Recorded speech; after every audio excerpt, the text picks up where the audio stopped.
kids. I'm Shibulan Ndlovu.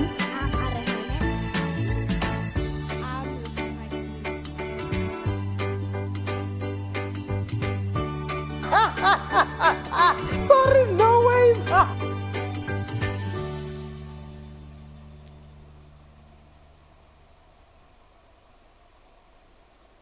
Hello, Ignited Kids, and thank you so much for joining me in today's Bible lesson, okay? And as we know, before we get to the Bible lesson of the day, we first have to do a little recap to remind you guys what we were learning about the previous week, just in case you have forgotten. Not that I always think you guys have forgotten, but it's just to remind you, so that we never, ever, ever have a chance of forgetting. And last week we learned about the Lord's Prayer, and we learned about it in detail so that you guys, when you are praying, you understand what you are praying and you know what it means, okay? And we learned a few things last week, and I'm sure you guys have also learned a lot. And I hope that you guys are also saying that prayer every single day, okay? So before we start with today's Bible lesson, I would like us to do that prayer together. And it goes like this. Our Father, who art in heaven, hallowed be your name. Thy kingdom come, thy will be done on earth as it is in heaven. Give us this day our daily bread, and forgive us our trespasses, as we forgive those who trespass against us. And lead us not into temptation, but deliver us from evil. For yours is the kingdom, and the power, and the glory, forever and ever. Amen. And that is the Lord's Prayer. And I hope that you all have memorized it, you know it, and you are including it in your prayer every single day so that you don't forget it at all, okay? And so last week's homework was interesting, okay? You guys had to look for Genesis 6 verses 33. And I could call it a trick homework. And some of you guys got it, some of you guys didn't get it. So I'm just going to play the video or videos of those who actually got it, that it was actually trick homework. So let's take a look at these videos. Hello Ignited Kids, my name is Donna, and today I'll be telling you that the memory verse does not exist. Teacher Warner was tricking us to see if we read the Bible. So bye! Shalom, shalom, Ignited Kids. My name is Rufuna Magidi. Today I'll be telling you what I found from researching Genesis 6 verse 33. I found nothing. There is no Genesis 6 verse 33. Thank you, Ignited Kids. Bye. Shalom, Ignited Kids. My name is Patricia Zadobo. This week's memory verse was Genesis chapter 6 verse 33. But in the Bible, there is no Genesis chapter 6 verse 33. Bye, Ignited Kids, and happy Ignited Valentine's. Kids, my name is Gwen, and today I'm going to tell you last week's memory verse. Last week's memory verse was Genesis 6 verse 33, which says, nothing. It doesn't even exist. Nothing. Bye! Morning, United Kids. My name is Arone Magidi. Today I'll be telling you what we had to do for our church homework. What we had to do was to search in the Bible for Genesis 6 verse 33. And when I searched, I found nothing. So in real life, there is no Genesis 6 verse 33. Thank you. Hello, Ignited Kids. The mistake is that Genesis chapter 6, there is no verse 33. It only ends at verse 22. Bye. My name's Audrey, and today I'm going to be telling you last week's memory verse. Last week's memory verse was Genesis 6 verse 33. And what it says is nothing. Nothing. It just says nothing. It doesn't exist. Zero. And thank you to all who did their homework. So as you saw, it was kind of like tricky. It was a trick, right? Because remember I said that from now on, I want to teach you guys how to find scriptures in the Bible, how to actually go in your Bible and search for a scripture. And that's what you guys did. And you found nothing, as you saw. There was nothing. Genesis 6:33 does not exist. Genesis chapter 6 only ends at verses 22. Well, that was also supposed to give you some sort of hint of what we are going to be speaking about today. So, as you guys remember, with the Bible lessons, I asked you guys that you need to send me a video of what Bible lesson I should do, and it should be a Bible lesson that I have not done before. So, I also asked you guys that you guys must go back to the previous videos and make sure that I have not taught about it at all. Some of the videos I received, I have taught about it. So please, guys, go back, check the videos, and make sure that whatever story you want me to read from the Bible, I have never taught about it at all. Because if I have, and you want to learn more about it, you just have to go back and watch the previous videos. So let's take a look at who chose today's Bible lesson and what we are going to be talking about today.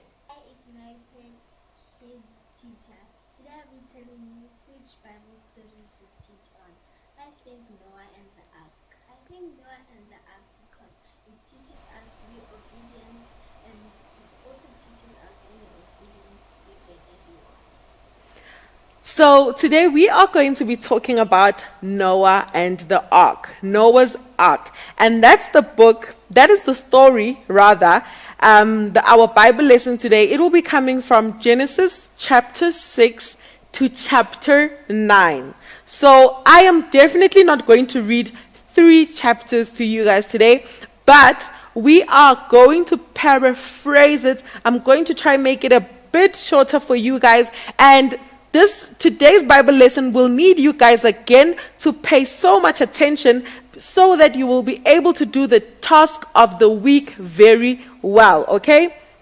So just to repeat that again, today's Bible lesson comes from Genesis chapter 6 to chapter 9, and it's just going to be a story time. I'm going to be reading to you. You guys must listen. You must look at the pictures that are going to be showing on the screen, and I hope the pictures help you to remember the story so that when you do your task for the week, you are able to do it well and you remember what I was teaching about. It's important for you guys to listen because you will have to tell me what you guys have learned, okay?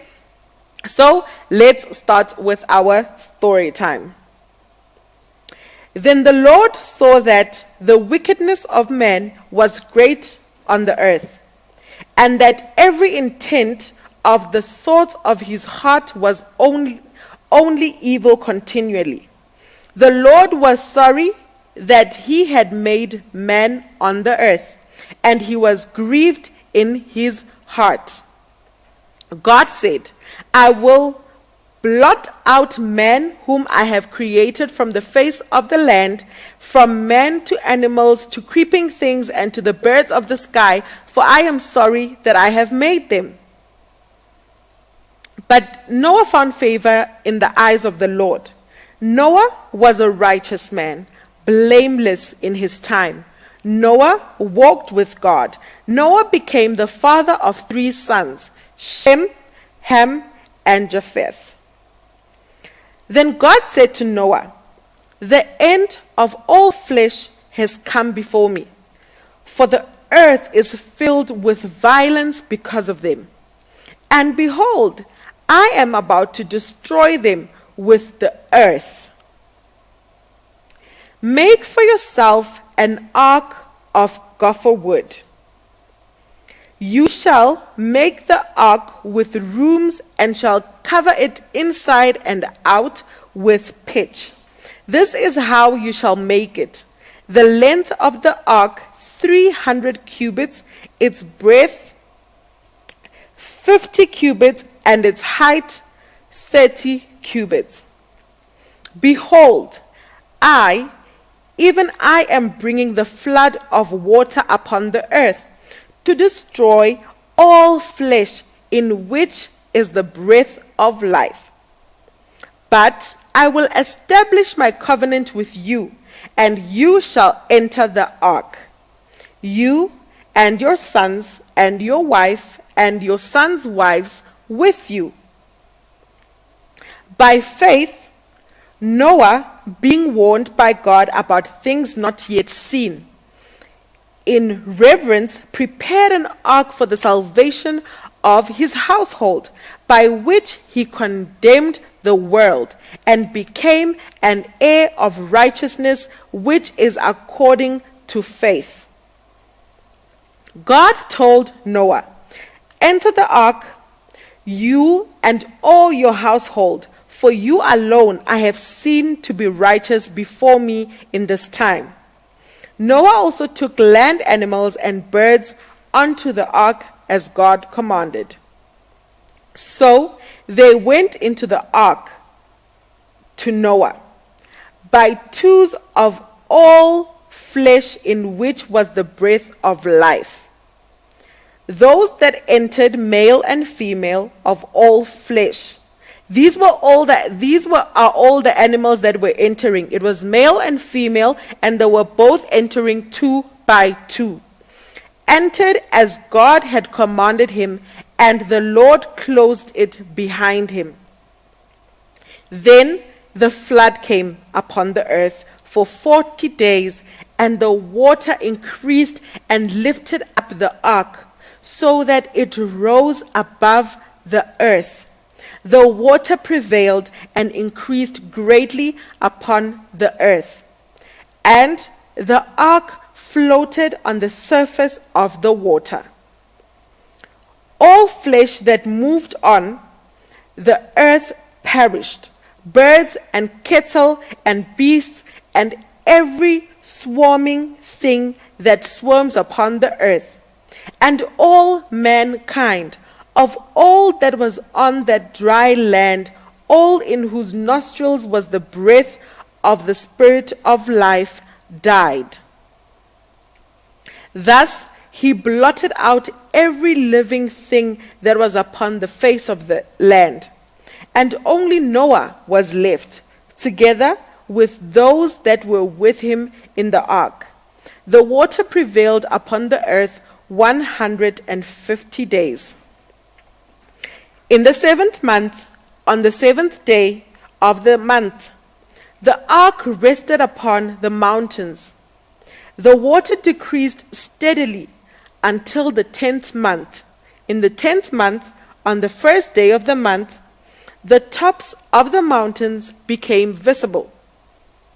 After 1 year of being in the ark, through floods and waiting for the water to reduce, God instructed Noah, saying, go out of the ark, you and your wife and your sons' wives. Bring out with you every living thing, all flesh that is with you. And these are the animals that were with them in the ark. Noah, his family, and all the animals went off the ark to the dry land. Then Noah built an altar to the Lord and took of every clean animal and of every clean bird and offered a burnt sacrifice on the altar. God was grateful with Noah's offering. He made a covenant with mankind and all flesh. Then God placed the rainbow in the sky to remind his creation that he will never do this on earth again. And that is the end of our Bible lesson. So let me try paraphrase it a bit to help you guys when you guys are going to be doing your task for the week. So God decided that he's going to bring forth a flood on earth, okay? And that was because human beings were being disobedient to God, and they were violent, as we saw in those pictures, how they showed us the violence. They were becoming violent, they were disobeying God, they were disregarding God. So God decided, it's better for me to wipe them all out, actually. And God was probably thinking, it's better to start afresh with people that will obey me, okay? So that's what God decided he was going to do. And he was going to do this by bringing a flood. So the one person out of all those people who really obeyed God and who listened to God with all his heart was Noah. And so God decided to use Noah to save Noah's life and to use Noah, I would actually say, to use Noah as an example of what can happen to us if we obey God. Because of Noah's obedience to God, he was protected, and he was also protected from dying, from death. So God instructed him to build an ark, which is what he did, right? And those who were able to get on that ark with him are those who believed him when he said there was going to be a flood, are those who were obedient to God and God's voice, right? Those are the ones who got in that ark with him, and they were saved by God because they were obedient to God and they believed in him. And so that is what happened. So when the ark was built, God also instructed Noah that you need to bring forth the animals with you as well. And it was male and female. All these animals we know and see today, they also got inside the ark, and they were protected as well from death, from the flood, okay? And it flooded for a very long time. And when it flooded, everybody else who was not in the ark actually ended up dying. Because I don't think we can swim for 150 days, because it was raining for like a very long time. And also the water took long to actually evaporate and to actually sink into the ground, sink into earth. It took a very long time. So everybody else and all other animals, if there were other animals as well, all the plants and everything that was out there, that a lot of it actually just died and totally died, okay? So after that, God obviously saved Noah because Noah was obedient, and the flood finished.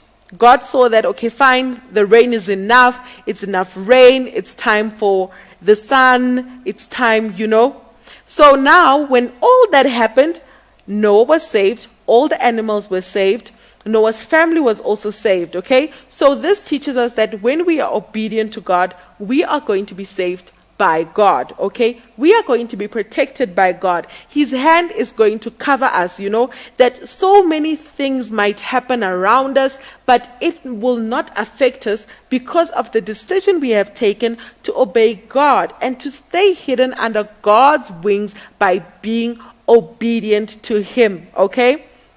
So that's basically what the story of Noah and the ark actually teaches us, to be obedient. And also, Noah was obedient to the very last, like when the measurements of the ark, the type of wood he used on the ark, he listened to God every step of the way. I don't know what would have happened if Noah decided one day that, oh no, I'm not going to use this wood, I'm going to use this wood because for me I think it's better. Or maybe it would have been a lighter color and Noah wanted a lighter color and the color God chose was a darker color. We don't know what could have happened if Noah did that. Maybe he would have also died in that flood. But he listened to every single word that God said, and that's how he was protected from that flood, right? So I just want to encourage you guys this week to listen to every single word that God says. And he speaks in many different ways, especially through the Bible. And that is what I also encourage you guys to read every single day, okay? So the task for the week is going to be the memory verse for this week. It's going to be Genesis 6:22, okay? The memory verse for the week is Genesis chapter 6, verses 22, and it says, Noah did everything just as God commanded. And also, I think we also need to be able to say, if it was me, I should be able to say in my life, Uone did everything just as God commanded. I would want to do everything in my life just as God commanded. And I hope that you guys would want to do everything just as God commands you to do, okay? And the second task is that you guys need to make a poster or a mind map of what you have learned in today's Bible lesson. You saw I didn't do it like I always do it, where I explain every single thing in detail, step by step, to make you guys understand better. This time, I am looking for your understanding. So now you are going to teach me and the rest of the Ignited kids about Noah's Ark and what you have learned, okay? So you just need to send me a video, obviously reciting the memory verse, and then you also have to send a picture of your work. So you can make a poster telling me that, okay, this is what happened in the story of Noah, and this is what I've learned from it. This is what other Ignited kids have to learn from it. Or you can also do a mind map, anything that is easier for you, to teach other kids. You need to show me what it is that you have learned, okay? And I'm definitely going to show the rest of the kids so that they can also learn from you. Maybe you learn something that the other person didn't learn, and that way we are exchanging information and exchanging what we have learned, because sometimes what I have learned might not be what you have learned, okay? So I am going to be waiting for those mind maps, those beautiful posters. You can use color, you can use anything you guys want to use. Just make it look beautiful, just make it look pretty. And also so that it's enjoyable for you when you are also doing it, because when it's just one color, I'm sure you'll get bored. So that you don't get bored and you have fun all the way, use a bit of color. You can draw the ark, you can draw animals as well, you can try and attempt and draw Noah. Just make it as creative as you possibly can. And you are going to send all this to 061 830 3926, okay? And you need to obviously send this through by Sunday. Sunday is the 19th. So you need to have sent me this homework by Sunday, the 19th, so that I can get to look through it, and so that next week we can teach each other what we have learned about Noah and the ark. But I'm sure a lot of you guys are going to be talking about obedience, because that's what Bokang said, that she wanted us to learn about Noah. She wanted us to learn about Noah's Ark because it teaches us to be obedient. So that is it from me today. Thank you so much for joining me today, Ignited Kids. And until the next Bible lesson, where you get to learn more about God with me, goodbye.